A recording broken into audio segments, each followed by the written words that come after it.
Game Up, the hard hydration, thirst quenching adult beverage with a special blend of electrolytes. Currently comes in a variety pack, 4 great flavors: fruit punch, orange, lemon, lime, and grape. That's right. Only 110 calories, and it's low carb, so enjoy some Game Up. Main event and co-main event. Nate Landwehr is fighting Jamal Emmers. Nate Landwehr is an exciting fighter for sure. I'm pretty sure he's an underdog in this, but he'll definitely put up a good fight. And then on the undercard as well, shout out to Chris Weidman fighting Bruno Silva. Very, very tough fight for him. Bruno Silva, KO artist. If you'll remember, he was doing pretty well against Behera before he got kneed in the face. Weidman's 39 years old. I'm predicting a KO loss in retirement in this one. No doubt, it's an uphill battle when you're a guy like Chris Weidman, like who's had all these injuries. He's been off on account of all these injuries. He's had some tough knockout losses over the years. But, we talked about it. Silva has had some submission losses. Weidman isn't really a submission guy, but he's a wrestling guy. And if he can take you down, there's probably a key to victory here. But more likely, right, he's probably going to get knocked out and caught. That being said, I wish Weidman, I know like you do, really the best of luck. We would absolutely could pull off the upset.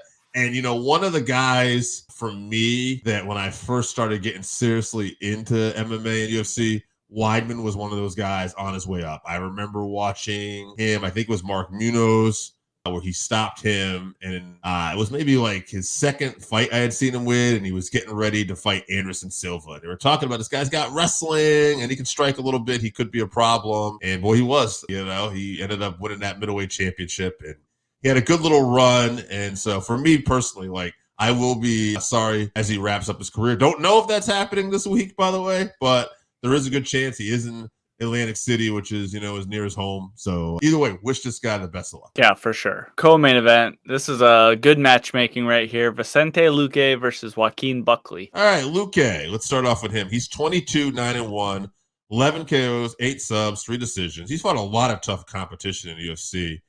Performance of the night 4 times, fight of the night 4 times. So this is a guy who, he's ready to perform, and he's been in there in some tough fights. He's also tied Li Jiling and the Leech there and Thiago Alves for second most knockouts in UFC welterweight division history. So Lucque's a finisher, but so is Buckley. So is his opponent Buckley here. Buckley 17-6, 12 knockouts, 5 decisions, and also 4 performance bonuses as well. Buckley is a very exciting fighter. I think there's going to be fireworks. Overall, I just think Lucque is a little bit better all around. And I think Lucque is going to probably later in the fight, maybe second round, third round, late second round, third round. I'll go late second round. So I think these guys are going to really bring it at each other. I think Lucque is going to take him down and eventually submit him because Lucque has so many more tools. Wouldn't be surprised if it's also not ruling out Buckley could knock him out because Buckley is that kind of exciting fighter. But that's my prediction. Lucque, second round submission. Yeah, Vicente has only been KO'd once, and I think that's the only way I see Buckley winning.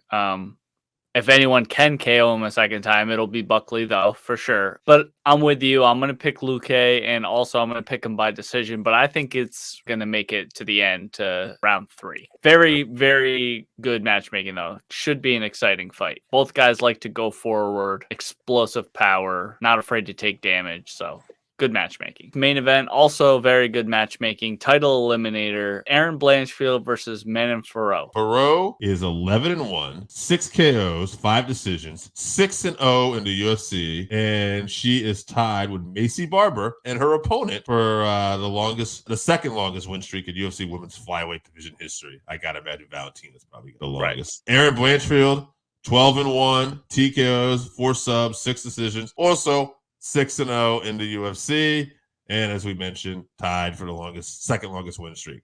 So both these girls are kind of mirror images here with their records and their accomplishments. Real pick'em fight. I think it's going to be very interesting with Fiorot to see how good that victory over Rose was and how that's going to hold up, because we don't know how great Rose necessarily is at this division.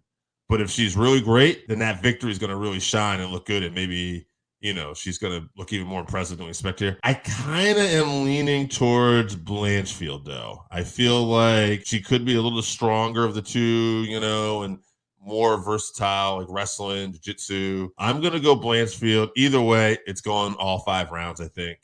But I'm taking Erin. Yeah, 2 great up-and-comers. Man, we've spoke on here for a few years now about how high I am on Blanchfield in this division. But the more I see Fiorot fight, I think I've overlooked her previously. The more I think she's a tough matchup for girls in this division. So she has good takedown defense, high fight IQ. She uses her range well, her reach well. If Erin gets inside and can take her down, I think she can keep her down there and finish her. But, as much as I don't want to say it, I think that Fiorot probably stays on her feet. Erin decides she's going to want to strike with her, and we get a decision. And I think Fiorot wins a very close decision. I hope I'm wrong. Okay, interesting. So we're both I'm actually picking your favorite fighter. We're both either way. We're predicting a decision. So I think that's one safe bet, as I think both these girls will go all 5 rounds. And it's a late card too. Main card starts at 10 p.m. Eastern, even though the fight is happening on the East Coast. If you haven't tried Game Up, then you are missing out.